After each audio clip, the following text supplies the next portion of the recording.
Good afternoon, Frank. Good afternoon, Professor. Not sure we've talked on Valentine's Day before. I don't think so. And No. the first thing I saw this morning on the news was that Pakistan is encouraging the media to play it down. Oh, really? They're afraid that it might lead young people to do things that they ought not to do. Well, you know my feelings on the sexual repression of youth in the Muslim world. It's if Muslim society worked the way they think it ought to work, then there'd be no repression. There wouldn't be much variety, but there wouldn't be repression.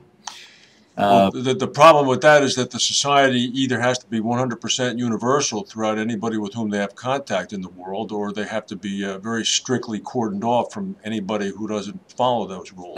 That's exactly the problem in the modern world, so that made me start thinking about Valentine's Day and everything associated with it generally, and trying to work out what I could remember of other similar things that had happened recently. And I believe that Valentine's Day has become pretty much a global phenomenon. I think there are a few countries that don't pay attention to it. It seems to be one Western thing that has to do with, what shall I say, romantic interaction that is irresistible and it can't be really completely forbidden. Uh-huh. And so it just keeps spreading. But then you may have noticed that the BBC today had a news item to the effect that computer programs were getting very good at predicting who would make a good relationship with whom. Mm-hmm. And who would, if they got married, would actually stay together and not get divorced. Mm-hmm. And they've been trying this out, and they claim to have had a high rate of success. Mm-hmm. Mm-hmm. So this probably will change the significance of Valentine's Day. People will be subscribing to computer programs rather than buying Valentine's Day cards.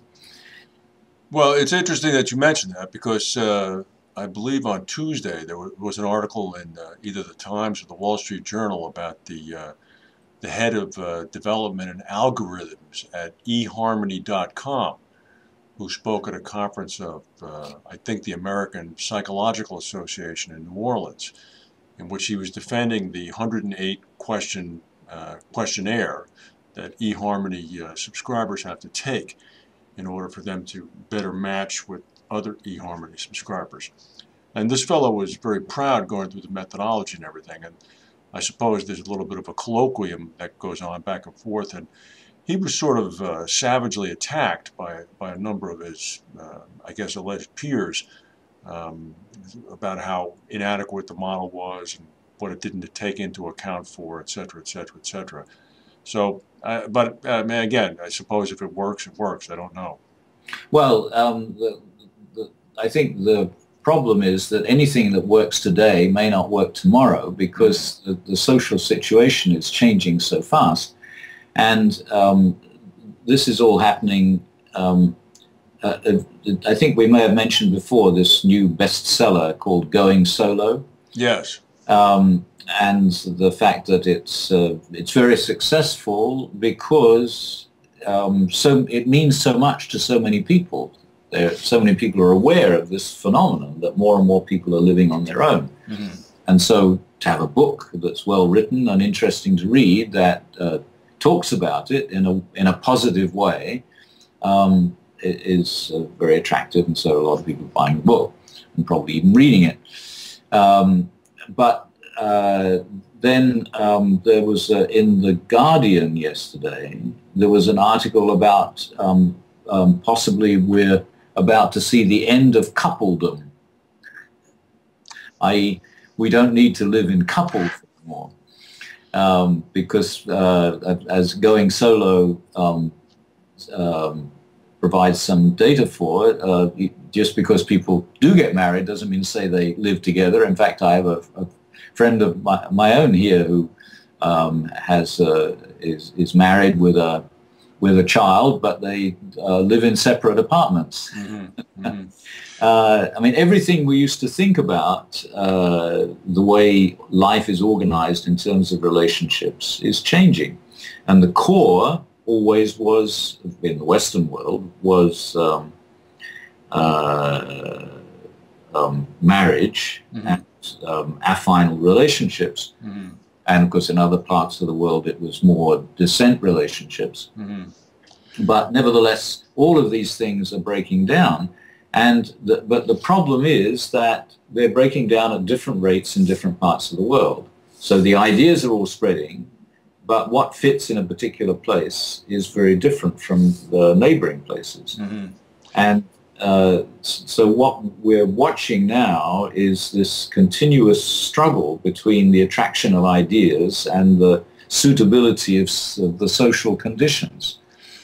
It's interesting that you're at this jump-off point. I think I can guess where you might go next, because within that broad backdrop you just described, there's a microcosm, an ancient institution that's been functioning for 2,000 years, that faces many of those same challenges, that has different parts of it growing or progressing on uneven trajectories, and that, of course, is the Catholic Church, which is now facing yet another critical choice to make. The church is sort of proud of its centralized authority figure, but I think nevertheless, over the past 50 years or so, with perhaps the spread of globalization, there certainly has been offshoots, although liturgically similar, but offshoots in thinking with the American church, and perhaps even with some of the African cardinals, as well as maybe with some of the things that have been going on in the Philippines. So whoever the next pope is going to be is going to have a significant challenge to try to either bring everybody up to grade or nail down the nails to bring them down to the lower levels, if you will, which I think is what Pope Benedict was trying to do, is to really make everybody more conservative. I'm not sure what will happen. Well, Pope Benedict was a scholar before anything else, I think. Mm-hmm. Scholars are usually conservative. Mm-hmm. Yes, well, except for you. But his resignation was such a shock. I don't think anybody expected it at all. That nobody quite knew what to talk about. Obviously, they felt they got something about it, but they weren't sure what to say. So there were various things about the history of the papacy, which brought out a number of interesting things about the way the papacy had developed. Not only whether a pope had resigned before, and they found one that had, but I only seen a mention of one 600 years ago. Right. But there was a long period at the when Rome, between the end of the Roman Empire and the height of the medieval period, of medieval civilization, I suppose I'm calling it, in Europe, when the papacy was really not doing very well at all. And then there were a few popes who knew what they were doing and managed to establish it in a very successful way. Mm-hmm. For a couple of hundred years. And then, of course, there was the problem that the problem was selecting a pope for a while. So at one point there were 3 popes. And then it settled down again until the Reformation, when we enter into another period. So there's been this problem of whether or not you can centralize authority even in the Catholic Church. Mm-hmm. Mm-hmm. And interesting history of the attempts to do it. But essentially, I think that you could centralize authority if you had the right people and were able to harness the right sort of resources, as long as information could be restricted. And right. the papacy has always tried to restrict the flows of information, mm-hmm. so that Catholics are not supposed to be able to have access to. Excuse me, what do you mean by that exactly? Well, the list of forbidden books. All right. Well, that's a while ago now. Yeah, but Yeah. I mean, Historically, you're correct. Correct. Right. Historically. Right. And now, of course, we're in a situation where nobody can restrict it. Right. And we're in the age of social media, and even Pope Benedict has been trying to work out how to introduce social media into the papacy. I think he sent his first tweet 2 weeks ago, actually. He did. He did. So presumably whatever sort of pope we have as his successor is going to have to work out a way to manage the Catholic Church without any restriction on the flows of information. And that's going to put the idea of the supreme authority in a very different sort of situation in regard to the people who subscribe to the authority. Except for one thing, that if you even have the merest subscription to the authority idea, you're very willing to accept it if it's remotely in the ballpark with your theological thinking.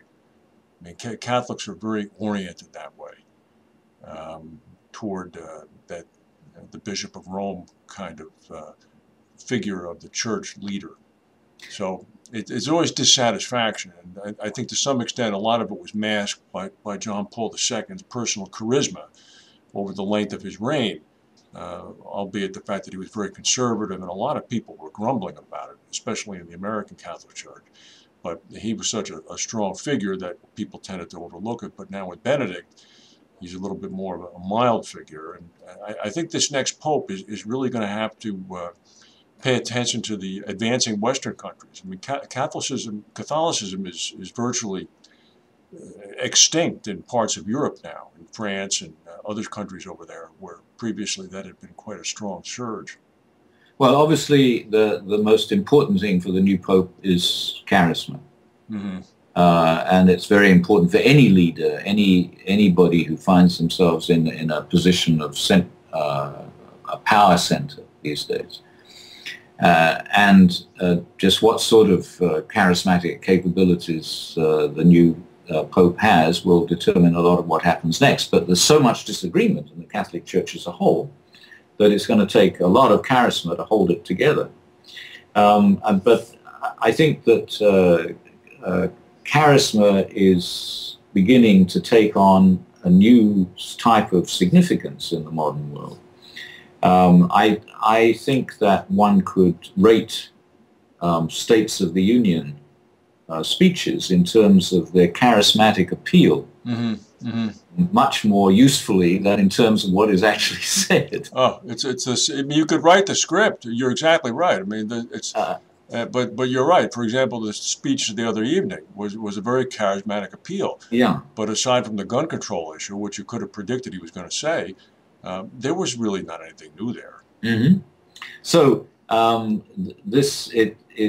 if you want to appeal to a large number of people, given that with information flow as it is now, there's always going to be disagreement. Mm-hmm. Mm-hmm. The only way you can do it is through charismatic appeal, and it's very difficult to keep that going for very long. Right.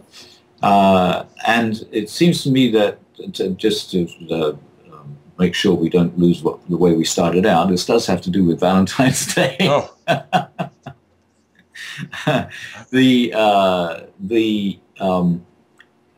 The world is divided up into groups of people of different sizes. That is, large populations like the People's Republic of China, which is 1.3 billion odd, right. Which is now convincingly a national society. India, which is about the same size, but not so convincingly a national society. No. And then Africa is becoming much more interrelated than it ever was before, but is still broken up into much smaller communities. And they all have different ideas about romance and reproduction and sex. Mm-hmm. But since they're all gradually merging into bigger and bigger arenas, these ideas are changing all the time. So we've got at one extreme, the Western world, where there's the greatest amount of interaction, yes, all right, and information flow, where the situation is got much further ahead than anywhere else. But some of the other parts of the world are catching up with it fast, and each of them has different problems of how to maintain any sort of leadership. Mm-hmm. In order to be able to set an example, to say what's the right way to do things and what's the wrong way to do things. The rule of law is not doing very well anywhere. So the reason I was interested in Valentine's Day to begin with was that I think that it has an appeal which is based on a long tradition. But the way it's being used is very different now from what it was before. And it'll be interesting to see how it continues to change from year to year, especially if people start doing all their dating by computer and going solo more and more in terms of their living arrangements. That's an interesting point. I have a daughter who's living solo, and I always wonder whether I should somehow mark the Valentine's Day event with her or not, just by sending a card or something. But you have to also remember too, and I take all of your points, but to a large extent, the penetration of Valentine's Day worldwide has epitomized the marketing success of the greeting card industry. Yes, so, yes. And the floral industry and the chocolate industry. I mean, but yes, but I have to turn down a lot of requests to give Valentine's announcements in my classes today. There are teams going around offering to come to your class and present a Valentine's Day wish to good wishes to a particular person who happens to be sitting in your class as a surprise to them. Oh my God! That's been going on for years. I always turn them down. I've never heard of that. That's so. I mean, the greetings card industry is not the only industry that's, in fact, tend to get. I'm not sure how much they make out of it. I think there's a lot of other sorts of things going on for Valentine's Day. Anyway, I thought that there's a relationship between the breakdown of traditional relationships and the way they're handled in everyday life and living arrangements. The change in the way romance is managed, and also the problems people have of any sort of leadership, getting people to pay attention to them, and so that they can organize the way the society is going to run. Well, hopefully the 262 cardinals, when they convene in the Sistine Chapel, will be able to sort of articulate something like this, because many of these issues are the same for the Catholic Church. And they're all coming from different parts of the world. Yes, yes. With different ideas about the way the world works. Yes, what a madhouse that meeting will be. Well, all right. Thank you very much, Brian. We'll look forward to next week. Okay. All right. Bye.